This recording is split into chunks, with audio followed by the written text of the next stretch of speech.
Hi everyone, my name is Amy, and in this video, I'll show you how to add the Poppers Table of Content widget to your WordPress website. A Table of Content widget helps visitors quickly jump to different sections of your page, making long content easier to navigate. So let's get started. First, go to your Popper dashboard, then click on Websites. After that, click on Add New Website and enter your WordPress website link. Once you've added the link, click on Add Website. Next, go to your WordPress dashboard.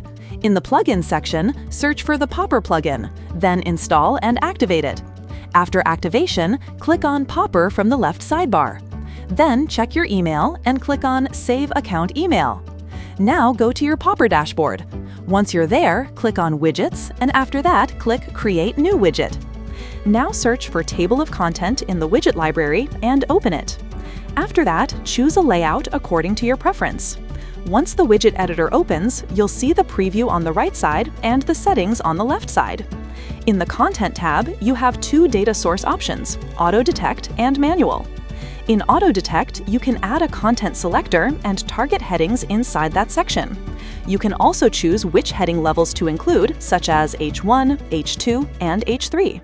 In Manual, you need to assign titles manually and add IDs for those titles. Then go to the Behavior section. Here, you can enable Smooth Scroll so the page scrolls smoothly when a user clicks on an item. Next, open the Templates tab. Here, you can switch between different templates. Then go to the Appearance section.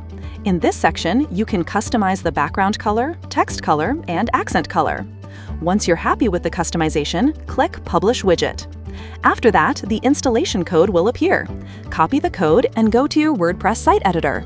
Now add a custom HTML block, paste the code inside it, and save your changes. Once your website is live, refresh the page, and your widget will appear successfully. That's it for this video. I'll see you in the next one.